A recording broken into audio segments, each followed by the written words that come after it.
Quando eu vim para cá em 2007, eu tinha 24 anos. E eu percebi aqui, né, que as mulheres aqui, já naquela época, elas engravidavam mais cedo. Ou mais cedo, não, mais tarde. Né? Eu trabalhei numa casa que a mãe... Ela estava nos seus 34 anos, mas eu conheci muitas mães sendo mães com 39, com 38, com 40. E para mim aquilo, assim, nossa, eu comecei a ver, né, isso em 2007.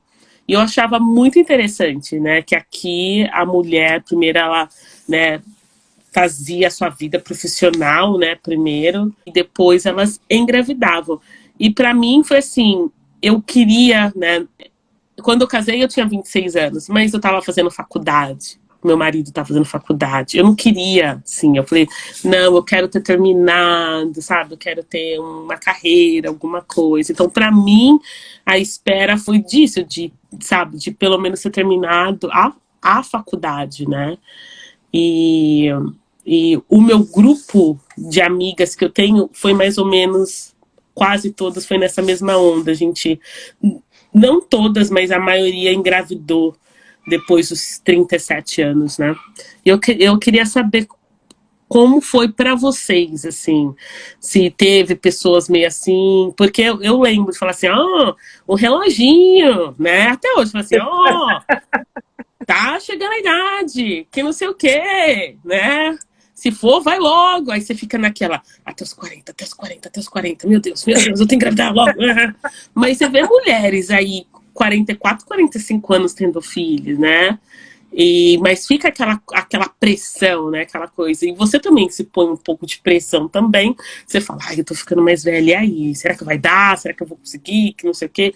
Eu queria saber, deve ter mais pessoas que pode estar passando por isso. Às vezes você fala, nossa, tô com 37 anos, nem casei. Como que eu vou ter filho? Né? Você fica, nem o marido eu tenho, né? Mas às vezes você não precisa ter um marido para ter filho. Tem isso também. Então, eu queria saber como que foi com vocês. É engraçado que, assim, as minhas amigas do Brasil, de adolescência e de infância, eu diria que as minhas melhores amigas todas engravidaram na adolescência. Assim, engravidaram sem planejamento. E depois foram se ajustando à nova realidade e tal. Uhum. E foi assim. Comigo, não sei, eu não sei o quanto que, sei lá, da minha mãe fica falando, do meu pai fica falando, eu não sei o tanto que isso influenciou, mas a minha mãe prometia, se arrumar menino, eu não vou ajudar. Então, eu não, pode se virar com o menino para lá, eu não vou ajudar. Então, eu falei assim, bom, se eu não tiver um pai que tope a jornada, eu vou, né? Então, eu sempre me cuidei muito e não engravidei.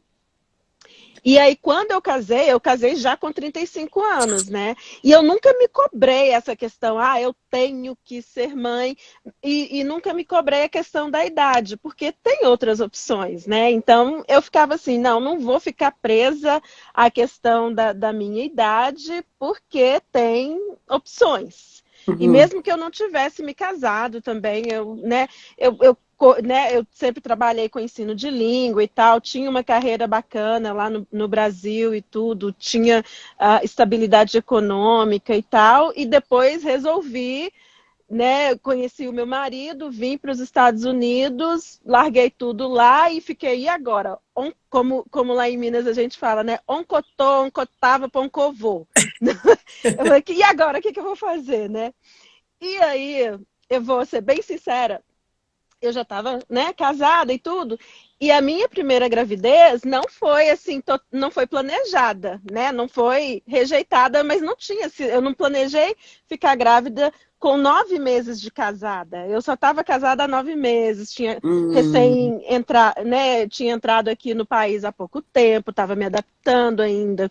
Mesmo a questão do casamento, né? Ainda estava experimentando como que a gente ia funcionar como casal e tudo, assim, morando mesmo no mesmo no mesmo lugar e tudo. Então, foi mais ou menos assim que aconteceu para mim. Ou seja, eu tive muitas amigas, né, na adolescência. As minhas melhores amigas todas engravidaram. E depois, e eu fiquei, né, sempre me protegendo, tal, nunca, sempre com muito medo do que minha mãe sempre falou, né, de, eu não vou ajudar. Sim. Então eu falei, eu só vou engravidar se eu tiver alguém que vai entrar na parceria comigo. Com você, E sim. aí eu consegui fazer, não planejei a minha primeira gravidez e tô vendo você falando, Nívia, se tudo der certo para você, e eu desejo que tudo dê certo, a gente vai ficar com uma família bem parecida, porque eu tive o meu primeiro aos 37 e o meu segundo aos 41. Aí, tá vendo? Né? Então a gente está encaminhando para ter uma família bem parecida. Se Bem você tiver outro parecido. menino, né, vai ficar bem parecido. Vai ficar bem parecido, é verdade. Ai, Gente, se gente. vocês tiverem perguntas, as pessoas que estão assistindo, pode mandar aqui no comentário ou então na caixinha de pergunta que tem um pontinho de interrogação. E você, Andréia? Olha, vamos lá. Bom, a minha história acho que dá um livro, né? Eu, no início, até os 34, 35, eu não pensava em ser mãe. Falava, não, eu já gostava de viajar, eu estava viajando pelo mundo. Eu falei, eu quero viajar, eu quero ter essa vida. Aí, depois dos 30, quando eu cheguei nos 38 anos, eu falei assim, aí me deu aquela vontade. Já via, a minha família sempre brincava, e aí, não vai casar, não vai ter filho, sempre aquela cobrança. E eu fiz uma opção mesmo. Eu falei, não, eu quero investir na minha profissão. Eu queria ser uma doutora na minha área de educação, de linguagem. E isso foi sempre a minha prioridade, não foi o casamento, né? Tive propostas de casamento e, na verdade, eu sempre tive medo de me casar.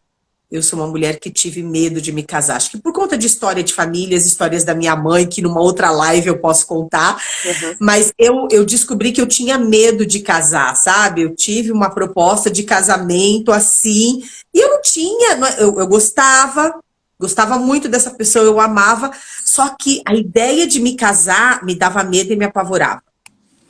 Então, eu cheguei até a falar sobre isso, né, com o meu companheiro uma vez. Falei, eu tenho medo, eu não sei por quê, eu não tenho medo de me casar. Então, assim, aí quando eu cheguei aos 38 anos, eu entrei num relacionamento muito legal, um homem maravilhoso. Não é o meu marido atual, mas era uma pessoa maravilhosa. E ele já tinha uma filha, então eu convivia com ele, com a filha, e aquilo não sei, me deu aquela vontade também de ter uma criança, de gerar um filho, de passar por essa experiência, né? E a gente falava da gente se casar, e ele também estava tranquilo de ter outra criança e tudo. Não deu certo o relacionamento, gente. Foi algo que me abalou muito. Depois desse relacionamento, eu achava que eu não ia mais encontrar ninguém nem me casar. Eu falei, não, então agora eu vou seguir a minha vida mesmo. Vou viajar pelo mundo. Só que eu queria ainda ser mãe. O que eu fiz? Eu congelei meus óvulos. Eu fiz o procedimento no Brasil.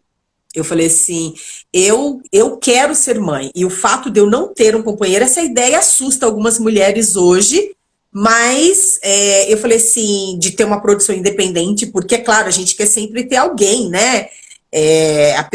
Uma pessoa com quem você tem o mesmo sonho, se identifica. Mas eu falei assim, bom, não deu certo esse relacionamento, eu não sei se eu vou encontrar outra pessoa, mas eu sei que eu quero ser mãe. Então eu congelei, fiz todo o procedimento, comecei a estudar muito, fiquei preocupada, preparei o meu corpo, me preparei psicologicamente, congelei e falei assim, bom, congelei e tive uma proposta de trabalho aqui nos Estados Unidos. Fui ser diretora de um programa de línguas aqui e vim e falei assim, bom, eu vou para lá, vou ter essa experiência. Quando acabar o meu contrato, eu volto para o Brasil e vou ter a minha produção independente, né? E eu tenho uma família que é muito parceira, meus irmãos, meus cunhados sempre falavam, Andréia, não, se você fizer a produção independente, não se preocupa, a gente vai te dar todo o apoio. Então eu me sentia confortável e esse era o meu projeto. Uhum.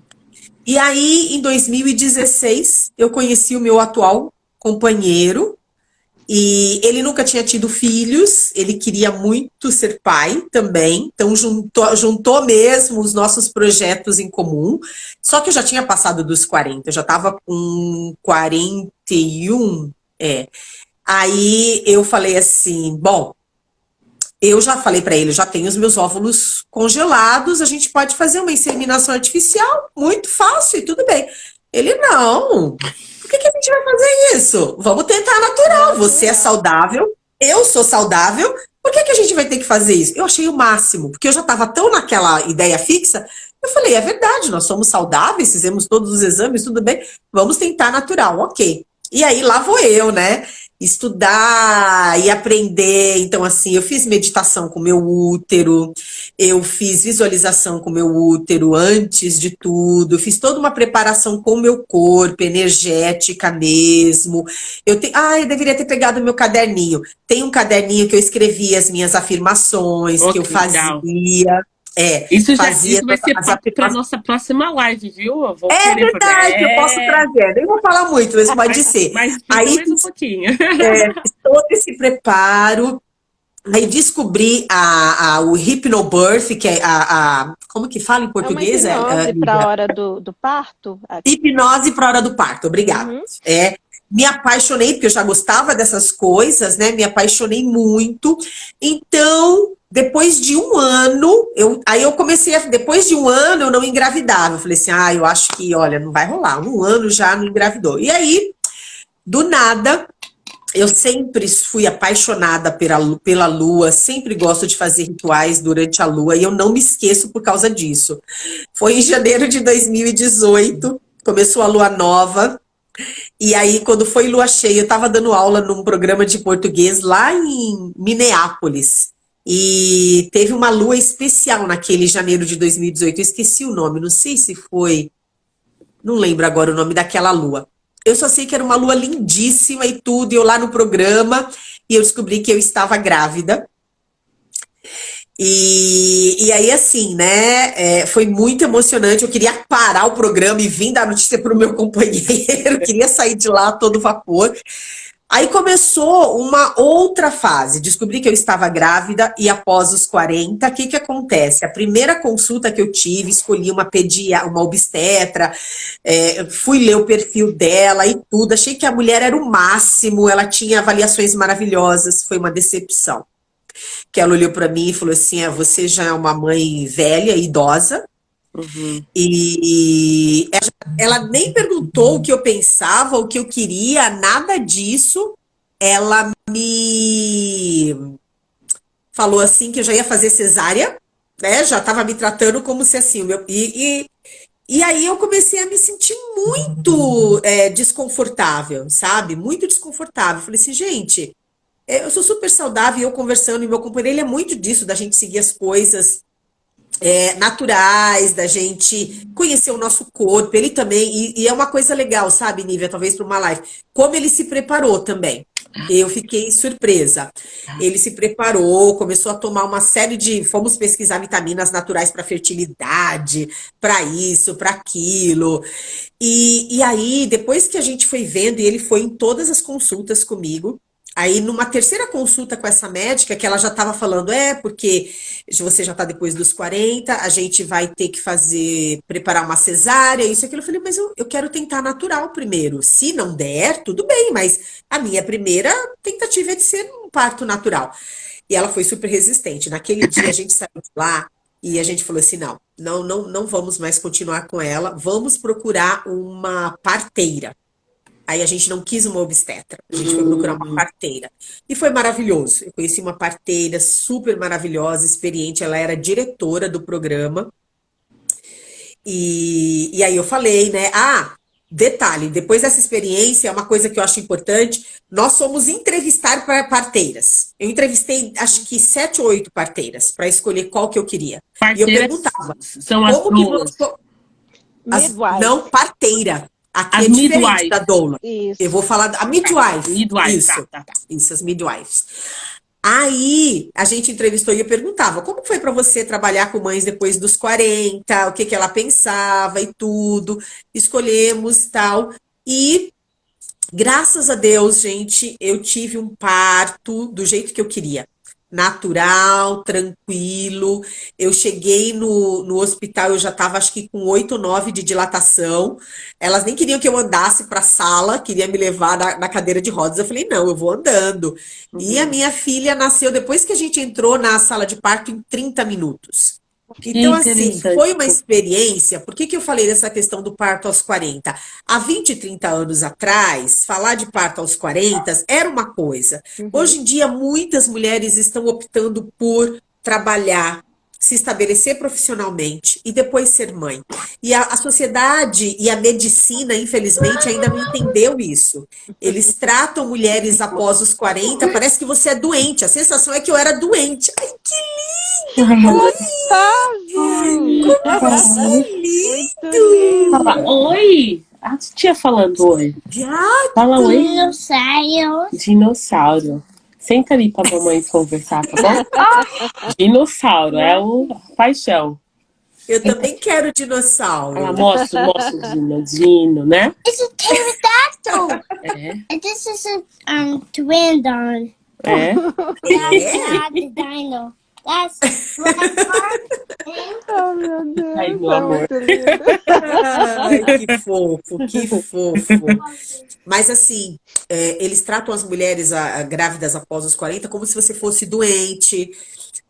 Assim, tem todo um determinismo por trás disso, sabe? Eu acho que a medicina, os obstetras não estão, não vou generalizar, mas a maioria não está preparada para lidar com essa etapa, porque eles não, na formação deles, uma mulher após os 35, 36 já é gravidez de risco, né?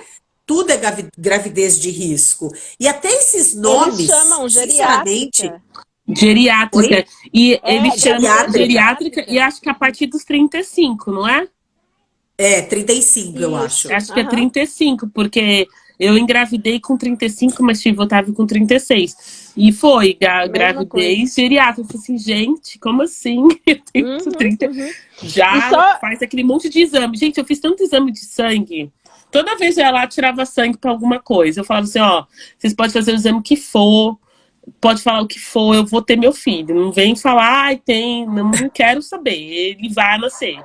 Eu sempre falei assim, eu falei, não quero que fure minha barriga. Quer fazer os exames de sangue? Ah, pra ver se tem síndrome de Down, não sei o que, você pode fazer. Mas a minha opinião não vai mudar, ele vai nascer.